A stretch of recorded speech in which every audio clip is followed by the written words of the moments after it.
చెప్పాలి చెప్పాలి అందరూ చెప్పాలి.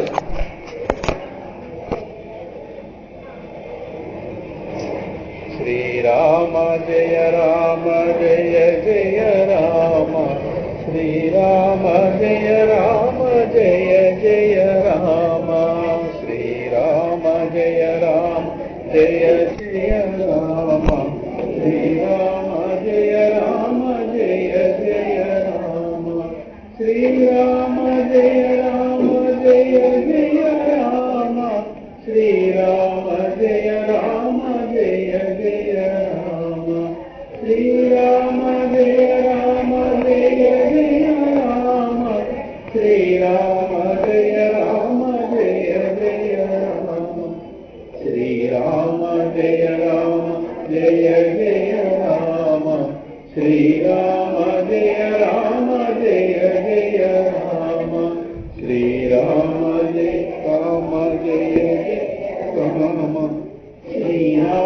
జయ రామ జయ జయ రామ, శ్రీరామ జయ రామ జయ జయ రామ, శ్రీరామ జయ రామ జయ జయ రామ, శ్రీరామ జయ రామ జయ జయ రామ, శ్రీరామ జయ రామ జయ జయ రామ, శ్రీరామ జయ రామ జయ జయ రామ, శ్రీరామ జయ రామ జయ జయ రామ, శ్రీరామ జయ రామ జయ జయ రామ, శ్రీరామ జయ రామ జయ జయ రామ, శ్రీరామ జయ రామ జయ జయ రామ. హరి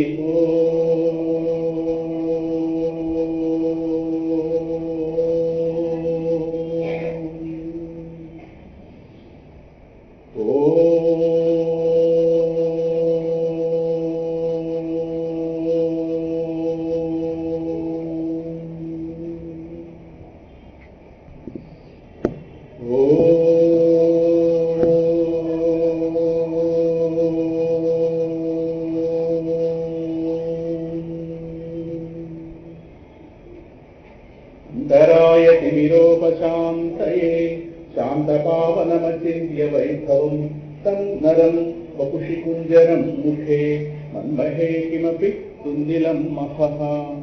शुक्लाम्बरधरं विष्णुं शशिवर्णं चतुर्भुजं प्रसन्नवदनं ध्यायेत् सर्वविघ्नोपशान्तये. सरस्वती नमस्तुभ्यं वरदे कामरूपिणि, विद्यारम्भं करिष्यामि सिद्धिर्भवतु मे सदा. गुरुर्ब्रह्मा गुरुर्विष्णुः गुरुर्देवो महेश्वरः, गुरुस्साक्षात् परं ब्रह्म तस्मै श्रीगुरवे नमः. ज्ञानानन्दमयं देवं निर्मलस्फटिकाकृतिम् आधारं सर्वविद्यानां हयग्रीवमुपास्महे. ईश्वरो गुरुरात्मेति मूर्तिभेदविभागिने व्योमवत्याप्तदेहाय दक्षिणामूर्तये नमः. गुरवे सर्वलोकानां भिषजे भवरोगिणां निधये सर्वविद्यानां दक्षिणामूर्तये नमः. नारायणसमारम्भां व्यासशङ्करमध्यमाम् अस्मदाचार्यपर्यन्तां वन्दे गुरुपरम्परां. नारायणं नमस्कृत्य नरं चैव नरोत्तमं देवीं सरस्वतीं व्यासं ततो जयमुदीरयेत्. नमस्ते अस्तु भगवन् विश्वेश्वराय महादेवाय त्र्यम्बकाय त्रिपुरान्तकाय त्रिकालाग्निकाराय कालाग्निरुद्राय नीलकण्ठाय मृत्युञ्जयाय सर्वेश्वराय सदाशिवाय श्रीमन्महादेवाय नमः. मेघश्यामं कीटकौशेयवासं श्रीवत्साङ्गं कौस्तुभोद्घासिताङ्गं पुण्योपेतं पुण्डरीकायताक्षं विष्णुं वन्दे सर्वलोकैकनाथं. विष्णुं वन्दे सर्वलोकैकनाथं. संसारकूपमतिघोरमगाधमूलं सम्प्राप्य दुःखशतसर्पसमाकुलस्य दीनस्य देव कृपया शरणागतस्य लक्ष्मीं नृसिंह मम देहि करावलम्बम्. प्रह्लादवरदलक्ष्मीं नृसिंह मम देहि करावलम्बम्. स्वादमानक सरोज विहार भृंग गंगातरंग धवलांगरमा स्थितांग श्रृंगार संगर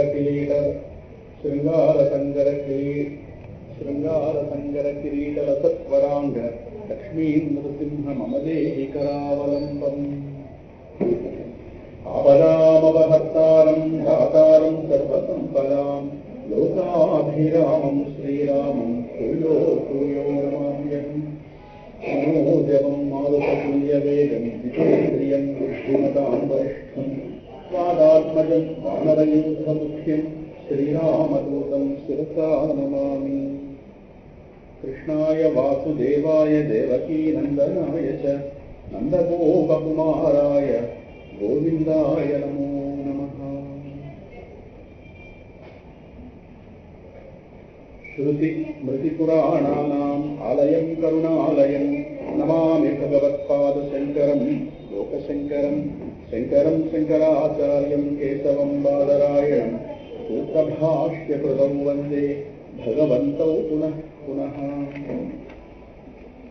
करुणापूर्णसुधाब्धे कवलितघन विश्वरूपकिरणावल्या अरुणाचल परमात्मन् अरुणो भव चित्तकञ्जसुविकासाय त्वय्यरुणाचल सर्वं भूत्वा स्थित्वा प्रलीनमेतच्चित्रं हृद्यहमिति आत्मतया नृत्यति भूते वदन्ति हृदयं नाम अहमिति कुत आयातीति अन्विष्यान्तः प्रविष्टयास्यमलधिया अवगम्य त्वं रूपं शाम्यत्यरुणाचलत्वयि नदीवाब्धौ त्यक्त्वा विषयं बाह्यं रुद्धप्राणेन रुद्धमनसां तत्त्वां ध्यायन् पश्यति योगी दीर्घिमरुणाचलत्वयि महीयन्ते त्वय्यर्पितमनसा त्वां पश्यन् सर्वं तवाकृतिदया सततं भजते अनन्यप्रीत्या तदेत्यरुणाचलत्वयि सुखे मग्नः। श्रीमद्रमणमहर्षेः दर्शनमरुणाचलस्य देवगिरा पञ्चकमार्या गीतौ रत्नं सुखिदम् औपनिषदं वन्दे श्रीरमणं पवित्रहृदयं षड्वर्गविध्वंसिनं वेद्यं योगविशारदैः प्रतिदिनं वन्द्यं सदा मानवैः तुर्यातीतपरास्थितं सकरुणं दीप्ताग्निशैलस्थितं मज्जन्मान्तरपुण्यपाकवशतः प्राप्तं प्रभुं तत्पूर्वम्। ॐ अरुणाचलेश्वराय नमः। श्री अरुणाचलरमणाय नमः।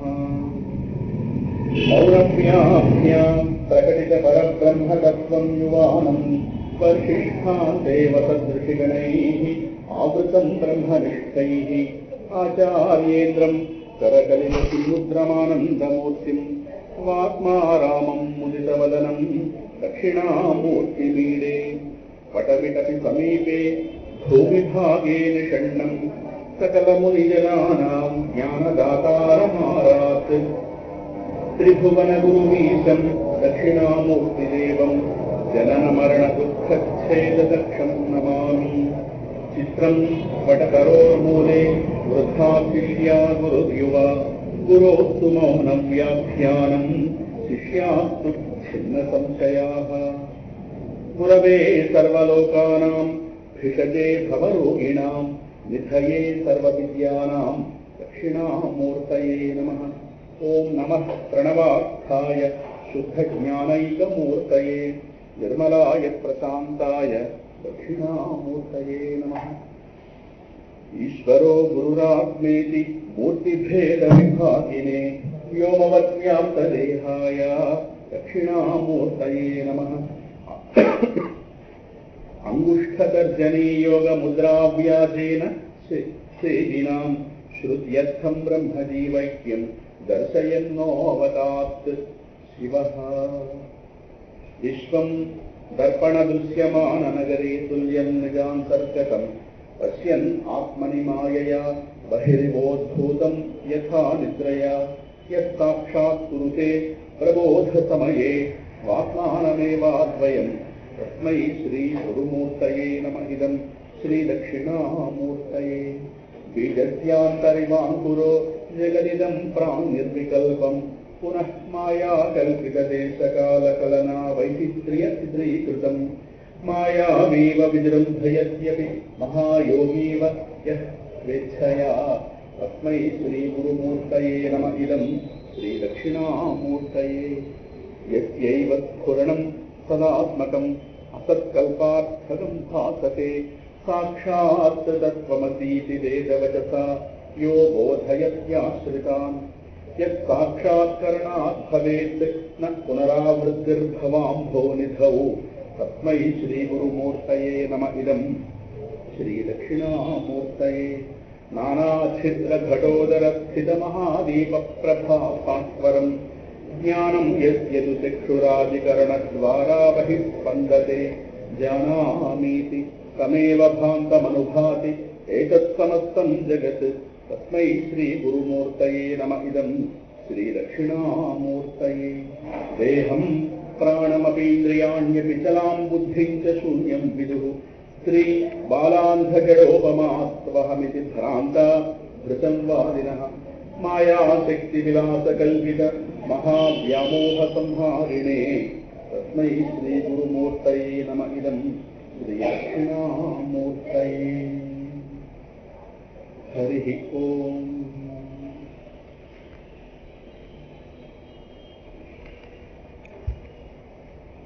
శివాయ గురవే నమః. శివాయ గురవే నమః. శివాయ గురవే నమః. శ్రీమాత్రే నమః. శ్రీమాత్రే నమః. శ్రీమాత్రే నమః. శ్రీ విష్ణురూపాయ నమః శివాయ. శ్రీ విష్ణురూపాయ నమః శివాయ. శ్రీ విష్ణురూపాయ నమః శివాయ. సభాయ నమః. సభాస్వరూపంగా వెలుగొందుతున్న దక్షిణామూర్తి జగద్గురు దక్షిణామూర్తి దివ్య శ్రీ చరణారవిందములకి ప్రణామాలు సమర్పించుకుంటూ శంకర భగవత్పాద విరచిత దక్షిణామూర్తి స్తోత్ర ప్రవచన రూప కార్యక్రమం ప్రవచన రూప ఆరాధన యొక్క 5వ రోజు కార్యక్రమం బహుశా 5వ రోజు కార్యక్రమంలో ప్రవేశిస్తే మొన్నటి తరగతిలో తత్వ నిర్ణయాన్ని సుస్పష్టంగా చేసుకోవడం జరిగింది, అటు సమష్టిగా ఇటు వ్యష్టిగా. అందువల్ల రెండు చెప్పుకుంటే కానీ సరిపోవడం అవ్వదు. ఆభరణానికి బంగారాన్ని తను ఏదైతే అనుకుంటుందో తనకన్నా వేరుగా ఉన్నటువంటి ఏవైతే ఉన్నాయో తనకంటే వేరుగా ఉన్నాయి అనుకుంటుంది కదా, అలా వేరుగా ఉన్నటువంటి ఆభరణాల్లో ఉన్న బంగారాన్ని చూపించాలి, తనలో ఉన్న బంగారాన్ని కూడా చూపించాలి. అప్పుడు అహంకారం కలగదు, అలాగే తనేదో తక్కువ అనే భావన కూడా కలగదు. ఈ రెండింటిలో ఏదో భావన ఏర్పడుతుంటుంది మనిషి. సంపదలు ఎక్కువైపోతే అహంకారం అవుతుంది, లేకపోతే డిప్రెషన్. నేను అవతల వాళ్ళతో పోల్చుకోవడం తక్కువ, ఏదైనా పోలికలోనే వస్తుంది ఏదైనా సరే. అందువల్ల ఈ రెండు కూడా మానసిక రోగాలే. డిప్రెషన్ మానసిక రోగమే, అహంకారం కూడా మానసిక రోగమే. నేను వాళ్ళకంటే గొప్పవాడిని, నేను కాంప్లెక్స్ అంటారు ఇంగ్లీష్లో. Superiority inferiority complex, superiority complex అన్నట్టుగా కొత్త మీద ఆ ఆభరణానికి ఒక చక్కటి మానసిక స్థితి కలిగించాలి అంటే దాని బంగారాన్ని బయట ఉన్న వాటిని చూపించాలి, తనలో ఉన్న దాంట్లో చూపించాలి. అదే ప్రక్రియని ఆచార్యుల వారు అవలంబిస్తూ మొదటి 2 శ్లోకాల్లో కూడా విశ్వకర్త అంటే ఏదైతే ప్రస్తుతం ఒక దేహానికి పరిమితమై ఉన్నాం గనక, దేహంతో తాదాత్మ్యం పొందున్నాం గనక ఈ ప్రక్రియను అవలంబించాలి తప్పదు. అందువల్ల ఈ దేహానికి బయట ఉన్నటువంటి విశ్వం ఏదైతే తెలుస్తుందో, ఈ దేహానికి బయట ఉన్నటువంటి ప్రపంచం, కనిపిస్తున్న ప్రపంచం, ఆబ్జెక్టివ్ వరల్డ్, ఈ ఆబ్జెక్టివ్ వరల్డ్ అంతటా కూడా నిండున్నవాడిగా మొదటి 2 శ్లోకాల్లో చూపించారు. తర్వాత మొన్న శ్లోకంలో నానాఛిద్ర ఘటోదర ఇక ఆ శ్లోకంలోనూ సబ్జెక్టివ్ వరల్డ్ ఏదైతే నేను అనుకుంటుందో ఆ నేను రూపమైనటువంటి ఈ వ్యవస్థ అంతటా కూడా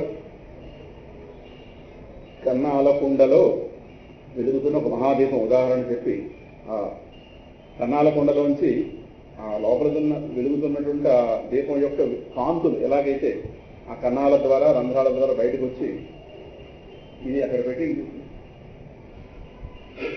అమ్మ అక్కడ నుంచి అక్కడ పెట్టి ఆ కుంకుమ ఉంది కదా అక్కడ పెట్టి తీసి మూడు తీసి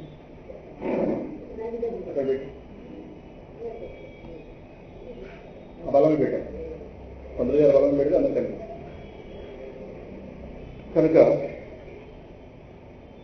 ఆ కాంతులు ఆ రంధ్రాల ద్వారా నానా ఛిద్రం అంటే కన్నం వాటి ద్వారా బయటకు వచ్చి బయట ఉన్నటువంటి వస్తువులు ఎలా ప్రకాశింపజేస్తున్నాయో ఆ విధంగానే ఈ దేహం లోపల అంతర్యామి ఉన్నటువంటి అంటే అంతటా వ్యాపించున్నటువంటి ఆ తత్వమే ఒక దేహపరంగా చెప్పినప్పుడు వ్యక్తిగా చెప్పినప్పుడు అంతర్యామి జరగకూడదు. అంతరా అన్నది సర్వవ్యాపి. సో అటు సర్వవ్యాపిని ఇటు అంతర్యామిని రెండింటినీ కూడా బోధపరచడం అనేది చేస్తే అది సమగ్రమైన బోధ. లేదనుకోండి అక్కడ ఇన్కంప్లీట్గా ఉండిపోతుంది జ్ఞానం. ఇన్కంప్లీట్గా ఉండిపోతే ఏదో మళ్ళీ జ్ఞానం సరిగ్గా అన్నం కడుపులోకి వెళ్తే హాయిగానే గొంతులో ఆగిపోతే సమస్య. గొంతులో ఆగిపోతే అటురాకు ఇటురాకు ఉండిపోతే నానబట్టి సమస్య. అందువల్ల ఆ విధంగానే కొంతమంది జ్ఞానాలు సగం ఏర్పడుతున్నాయి. సగం ఏర్పడడంలో రకరకాల సమస్యలు. అందువల్ల ఆచార్యుల వారికి ప్రమాదం తెలిసి కనుక చక్కగా ఆయన ఆ లోపల ఉన్నది ఏదైతే ఉందో ఆ మహా వెలుగు సహాయంతోనే ఈ చక్షురాధికరణ ద్వారా ఈ ఇంద్రియాలు మనస్సు బుద్ధి ఇవన్నీ జడ వస్తువులు ఇవన్నీ అనాత్మ. ఆ ఆత్మ ప్రకాశం చేతనే ఇవన్నీ ప్రకాశింపజేయబడుతున్నాయంటే వాటి ప్రవృత్తుల్లో అవి వాటి పనులు వాటికి చేసుకోవడానికి ఆ శక్తి వీటి వల్లే వస్తుంది. మళ్ళీ ఒక్కసారి అది ఇతరుగా తెలుస్తుందా మళ్ళీ అవన్నీ జడంగా పడి ఉంటాయి. ఇవాళ రాబోయే స్థితిలో అది వస్తుంది. అదే సుశుక్తి. కనుక తమేవ భాంతం అనుభాతి ఏదో సమస్తం లేదు.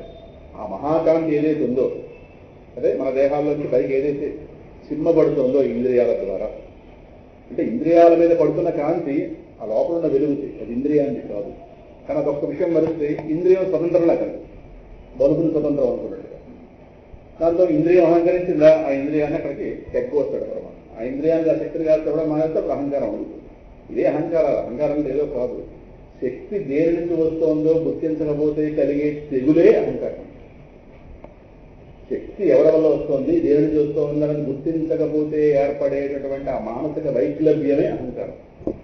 ఆ జ్ఞానం ఉందా అహంకారంలో తగ్గ వాడుకుంటాం. అది సమస్య. అందువల్ల తమేవ భాంతం అనుభాతి. ఆ మహాకాంతి చేతే ఈ సమస్త జగత్తు అనుభాతి అంటే దీనిపై ఆధారపడి ప్రకాశిస్తుంది. భాతి అనుభాతి పదం జాగ్రత్త పట్టుకోవాలి. అందువల్ల ప్రపంచంలో ఉన్న ప్రకాశం ప్రపంచానికి కాదు, పరమాత్మది. అయితే సమస్త జగత్తు కారణం మీలోంచే ఈ కాంతి బయటకు వస్తుంది. ప్రపంచాన్ని తెలుసుకుంటుంది. అంటే మీరు అన్నది ప్రపంచం అన్నీ తెలియటం లేదు కదా. అన్నీ తెలియటం లేదని తెలివి ఉందా లేదా? తెలిసినవి తెలుసు అనే తెలివి ఉంది, తెలియదని తెలివి ఉంది. అది కూడా తెలివేగా, అది తెలివి కాదే. ఆ తెలివి గోడకలేదుగా. సరేనా? అందువల్ల ఏతత్ సమస్తం జగత్తు అనుభాతి. అటువంటి జ్ఞానాన్ని తనను ఆశ్రయించిన శిష్యులకి ప్రసాదించేటటువంటి గురుమూర్తికి నమస్కారం. అటువంటి జ్ఞానస్వరూపమైన వాడు తనను ఆశ్రయించిన వాడు అటువంటి జ్ఞానాన్ని ప్రసాదించేటటువంటి గురుమూర్తి అయిన దక్షిణామూర్తికి నమస్కారం అని చెప్పి ఇక్కడికి తత్వనిర్ణయం అయింది. తర్వాత శ్లోకంలో తత్వనిర్ణయం చేయడంలో ఎవరైతే అపోహలు చెందారో వాళ్ళ యొక్క తత్వనిర్ణయం చేయడంలో ప్రమాదాలు పొందినవాడు. తత్వం నిర్ణయించడం సులభం కాదు. కారణం తేనెపట్టు తీయడం ఇలా వెళ్ళి మామిడికాయ కోసడం సులభం కాదు. తేనెపట్టు కారణం దాని చుట్టూ ఉన్న ఎవరిని వాటి నిరోధాన్ని తొలగించి తేనెపట్టుని తీయాలి. డైరెక్ట్గా వెళ్ళిపోయామంటే వాళ్ళు వెనక్కి రామించారు. అవి మిగల్సో అమత జ్ఞానం ఉందిగా. అలాగే తత్వం చుట్టూ మాయన ఆవరణింది. అదంత సులభం కాబట్టి దానికంటే దాన్ని ఛేదించడం ఒక ప్రక్రియ ఉంది. అలా కాకుండా ఎవరి భక్తులు వాళ్ళు బయలుదేరిపోతే వాళ్ళు పొందిన ప్రమాదాలు ఇక్కడ. అందువల్ల వీళ్ళందరూ మేధావులే, సామాన్యులు కాదు. మేధావులు కాబట్టి నిర్ణయించలేకపోతే అది కూడా. మేధావి అయితే సరిపోదు, భక్తి కూడా ఉండాలి, సంప్రదాయ నిష్ఠ ఉండాలి, సంప్రదాయంలో నడవాలి. ఎందుకంటే ఈ మేధావితనం కూడా అహంకారం ఉంది. అందువల్ల ఆయా మేధావులు తత్వాన్ని తప్పుగా నిర్ణయించినవి ఏవైతే ఉన్నాయో అవి కూడా చెబితే రేపు ఆ ప్రమాదంలో పడకుండా ఉంటామని చెప్పడానికి దేహం ప్రాణమపీంద్రియాణ్యపి చలాం బుద్ధించ శూన్యం విదుహు. దేహము, ప్రాణము, ఇంద్రియాలుగా మనసు కూడా వస్తుంది. అలాగే చలాం బుద్ధిం, చలించే బుద్ధి చెప్పుకుందాం. అలాగే శూన్యం. ఒక్కొక్కరు ఒక్కొక్క దాన్ని ఆత్మగా అంటే నేనుగా నిర్ణయించారు. ఇప్పటికి అర్థమైంది నేనంటే ఏమిటి. నేనంటే ఆ మహాకాంతి. అది కాకుండా దానిగా కాకుండా మరొక దాని దేనిగా సరే నిర్ధారించిన ప్రమాదం పడ్డవాడు. తత్వాన్ని మన ఇంటికి వెళ్తే మన ఇంటికి వెళ్ళాం లెక్క, కానీ ఏ ఇంటికి వెళ్ళా మన ఇంటికి వెళ్ళిన లెక్క రాదు. ఎలా కుదురుతుంది? రాదుగా. అలాగే తత్వ నిర్ణయం చేయడంలో వీళ్ళందరూ కూడా కొంతమంది దేహం దగ్గర ఆగిపోయారు. అంటే దేహమే నేను అక్కడ ఆగిపోయినవాడు. కొంతమంది వాళ్ళకంటే పైకి వెళ్ళారు, ప్రాణమే నేను అడుగు ముందుకు వెళ్ళారు. కొంతమంది ఇంద్రియాలే నేను. వాళ్ళు అలా అనుకోవడానికి వాళ్ళ లాజిక్లు వాళ్ళకు ఉన్నాయి. మరి వాళ్ళందరూ సామాన్యులుగా చెప్పేది వాళ్ళందరూ రోడ్డు మీద పోయి దానాలు కాదు. వాళ్ళందరూ పెద్ద పెద్ద చదువులు ఉన్నవాడు, మళ్ళీ పెద్ద పెద్ద సంస్కృత జ్ఞానం గ్రంథ జ్ఞానాలు ఉన్నాయి. కానీ మళ్ళీ పై తీసుకుంటారు. ఇంద్రియాలే నేను నొకడాగాడు. ఇట్లా కదండి మనస్సే నేను నొకడు వెళ్ళాడు, వాడు ముందుకు వెళ్ళాడు. వాడు బుద్ధే నేను. ఆ బుద్ధే నేను అన్న దాంట్లో మళ్ళీ సిద్ధాంతం బయలుదేరింది చలించే బుద్ధి. ఏమంటారంటే క్షణిక విజ్ఞానవాదము అంటారు. క్షణిక విజ్ఞానవాదం ఇది బౌద్ధంలో ఒక శాఖ చెప్పుకుంటారు. అదే నేను ఒకడు బయలుదేరాడు. ఇంకోడు శూన్యం, శూన్య స్థితి. శూన్యం అంటే గాఢ నిద్రలో ఏదీ తెలియని స్థితి అని. వీళ్ళందరూ కూడా విదుహు. వీళ్ళందరూ ఎవరంటే భ్రాంతాహ. వీళ్ళందరూ ఆత్మతత్వం విషయంలో భ్రాంతి పడిన వాళ్ళు. మీకు ఉదాహరణ చెప్తే ఒక దగ్గర తాడు ముక్క అలా పడింది. ఆ తాడు ముక్కని నలుగురు నా దగ్గర భ్రాంతి పడ్డారు. ఒకడు పాము అంటాడు, ఇంకోడు గుడ్డ పీలిక అంటాడు, ఇంకొకడు నీటి చారా అన్నాడు, ఇంకోడు భూమి పగులు అన్నాడు. ఒకడు పాము అన్నవాడు ఆ రోజు నాగలతో పాము కోడిగుడ్డు కూడా బయలుదేరిపోయాడు. ఎక్కడికి? దాని ఏదో మన గుడ్డ దగ్గరికి వెళ్లకుండా పాము ఎదుర్కొంటూ వచ్చేసింది. నాగేంద్ర నాగేంద్ర అని మాటలు మొదటి హడావుడి చేస్తుంది. ఉండరా అని రెండోవాడు గుడ్డ పీలిక, మూడోవాడు నీటి చార అంటాడు, నాలుగోవాడు భూమి పగిలింది. భూమి పగిలింది. ఏది సత్యం? అంటే అక్కడ ఉన్న తాళం మీకు తెలుస్తుంది కాబట్టి చెప్పారు కదా. ఇప్పుడు మనకు సమాధానం ముందు తెలుస్తుంది కాబట్టి చెప్పాం. కానీ ఆ భ్రాంతి పడిన వాడి పొలంలో వాడి కళలో చూడండి, వాడు ఏది చూస్తున్నాడు అదే పడతాడు. వాడి బుద్ధిలో ఏదో దొరకా ఇట్లా వాడి బుద్ధిలో ఏదుంది అదే సత్యం. కానీ అక్కడ ఉన్నది మనకి తెలియలేదు.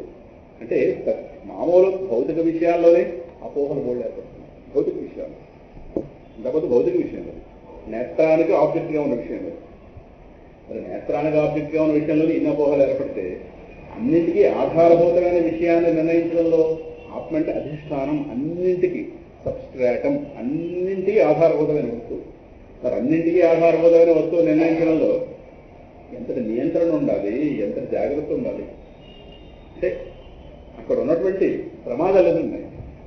అది అక్కడ నలుగురు పడుతున్న భ్రాంతి ఎప్పుడు తెలుస్తుంది? ఉన్నదేదో తెలుస్తుంది.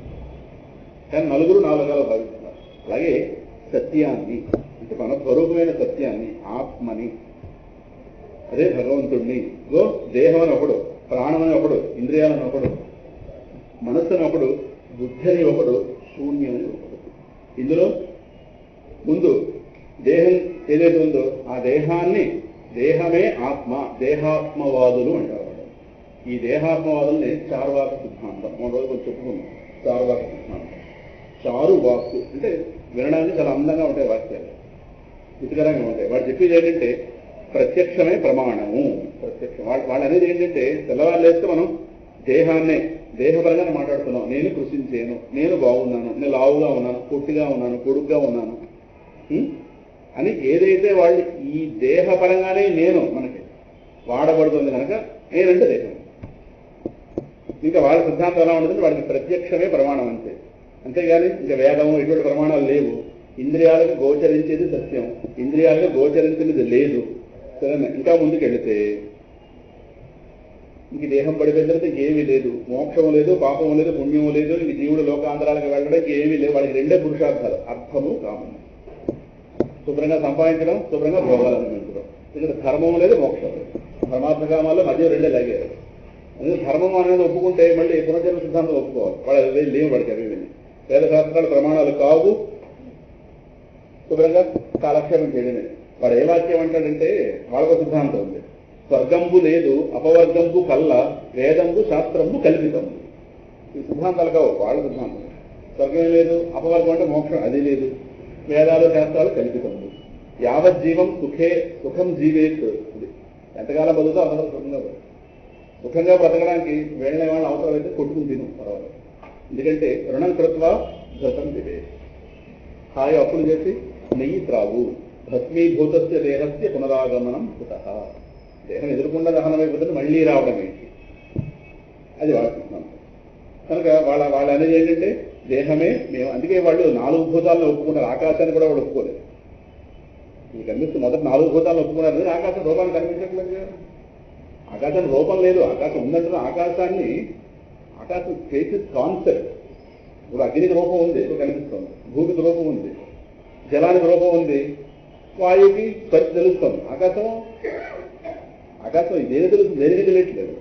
అలా లేదన్నామా, అందువల్ల స్పేసిస్ కాన్సెప్ట్. కాన్సెప్ట్ అంటే బుద్ధితో నిర్ణయించేది, భౌతిక ఇంద్రియాలతో నిర్ణయించడం. దాన్ని ఖాళీ స్థలం తెలుస్తుంది కదా, బుద్ధితో ఆలోచిస్తున్నాం. ఎంత ఆలోచిస్తే కానీ ఆకాశం బయటపడదు. కానీ ఆ ఆకాశమే 4 భూతాలకి ఆధారం. వాడు ఆకాశం లేదంటాడు, వాడి 4 భూతాలు ఉన్నాయి సరేనా. అంటే వాడు ఆకాశం దగ్గరే వాడు ఫెయిల్ అయ్యాడు వాడు పూర్తిగా. సో అందువల్ల గోచరించేవే ఉన్నాయి, గోచరించని లేవు. కనుక తెల్లవారు లేస్తే దేహాన్ని నేనంటున్నాం కనుక నేననే దేహమే. చాలా అంటే వాడు దేహంతో ఆగిపోయాడు అంతే. ఇంక తెల్లవారు లేస్తే ఈ దేహాన్ని తిండి పెట్టడం, నేను శుభ్రంగా తయారు చేసుకోవడం, అటు ఇటు తెచ్చుకోవడం, ఇది పోవడం. వీళ్ళు దేహాత్మవాదులు అంటారు. ఆ గురువు దగ్గర కూర్చుంటే ఇదే చెప్తాడు. అప్పుడు రెండో వాడు వచ్చాడు. వాడు వచ్చాడు, సార్ ఇదే మాట నువ్వు పద్ధతిగా లేదే, కొద్దిగా ఆలోచించు. ఎందుకంటే వాడు ఆ నేనన్న దాంట్లో కొద్దిగా పైకి వెళ్ళాడు. మనం ఎంతసేపు నేను పొట్టిగా ఉన్నాను, పొడుగ్గా ఉన్నాను అంటున్నాను. అవే కాదు, కొంతమంది నేను చూస్తున్నాను, నేను వింటున్నాను, నేను ఆస్వాదిస్తున్నాను అనే అనుభవాలు కూడా మనం మాట్లాడుతున్నాం. అంటే దీన్ని బట్టి చూసేది కన్ను, వినేది చెవి. సో నేనన్నది ఇంద్రియాలు అన్నది వాడు ఓ పెట్టేశాడు. కనుక నేనన్నది ఇంద్రియాలుగా, నేనన్న దేహం ఎలా అవుతుంది అని వాడు అన్నాడు. ఇంకోటి వచ్చానప్పుడు అగణం ఇంద్రను అని మూడో వాడు. వీడన్నాడు ఇంద్రియమే నేనందామా అంటే కొంతమంది గుడ్డివాడు కూడా ప్రపంచంలో బతుకుతున్నారు. కళ్ళు లేని వాళ్ళు ఉన్నారు, కాళ్ళు లేని వాళ్ళు ఉన్నారు, వీళ్ళు ఉన్నారు. కనుక ఇంద్రియానికి నేనన్నదాన్ని ఇంద్రియాన్ని పరిమితం చేయడానికి వీల్లేదు. కానీ వాడు గుడ్డివాడైనా నాకు ఆకలిగా ఉంది, దప్పిగ్గా ఉంది అంటున్నాడా లేదా, సమయానికల్లా నాకు నీళ్లు ఇవ్వండి, అన్నం పెట్టండి అంటున్నాడు లేదా. అంటే నీళ్లు, ఆకలి, దప్పిగా ప్రాణధర్మాలు కనుక నేనంటే ప్రాణం అన్నాడు. వీడు మెట్లు ఎక్కాడు. ఇప్పుడు అలా మెట్లు ఎక్కుతున్నారు. అర్థమవుతుంది కదా. ముందు దేహం అన్నవాడు ఒకడు, కాదు ప్రాణం ఇంద్రియాలు అన్నవాడు ఒకడు, తర్వాత ప్రాణం దగ్గరికి వెళ్ళాడు. ఇంకోడు అన్నాడు అగండ్రా, ప్రాణం జడం, ప్రాణానికి తానున్నట్టు తెలివి లేదు. గాలి వెళ్ళడం రావడమే కానీ తెలివి ప్రాణానికి సంబంధించింది కాదు. తెలివే కనుక ప్రాణానికి సంబంధించింది అయితే ఎవరికి శస్త్రచికిత్సలు చేయడానికి కుదరదు. ఆపరేషన్స్ అవుతున్నాయా? ఆపరేషన్ అవుతున్నప్పుడు ఎనస్థీషియా ఇస్తున్నారా? ఎవరికోసం ఇస్తున్నారు ఎనస్థీషియా? తెలివి లేకుండా చేయడానికి చేస్తున్నారు. ఆ తెలివి ఎవరు సంబంధించింది? ప్రాణాంగా మరొకరిదా? ప్రాణంగా. ప్రాణాన్ని కానీ తెలివి అయితే ప్రాణాన్ని ఆపాలి. ప్రాణం ఆపితే వాడు తెలివి లేడండి, చచ్చిపోతాడు. వాడు పేషెంట్ అంతా ప్రాణం ఆపితే ఏమంటారు? శ్రమ చెప్తారు. ఆపరేషన్ వచ్చిన వాడికి ప్రాణం తిరుగుతుందా లేదా? ప్రాణం తిరుగుతుందంటే మరి ఆ తెలివి ఎవరిది? ప్రాణందా? తెలివి కానీ ప్రాణం లేదు, ప్రాణాన్ని ఆపాలి. ప్రాణం ఆపితే వాడు ఏమవుతాడు? కారు శవం అవుతాడు. డాక్టర్ గారు చంపిన వాడు అవుతాడు పేషెంట్. డాక్టర్ గారు పేషెంట్ చంపడానికి లేదు, వాడు ఆరోగ్యం చేయడానికి ఉన్నాడు. కానీ శస్త్రచికిత్సలు జరుగుతున్నాయా? ప్రాణానికే కనుక తెలివైన ధర్మం పరమాత్మ పెట్టుంటే అసలు ఎవరికి ఆపరేషన్ అవ్వో అవకాశం లేదు. ఎనస్థీషియా ఎక్కదు. ఎనస్థీషియా అంటే ప్రాణాన్ని ఆపాలి. ప్రాణాన్ని ఆపి ఆపరేషన్ చేయాలి. ప్రాణాన్ని ఆపి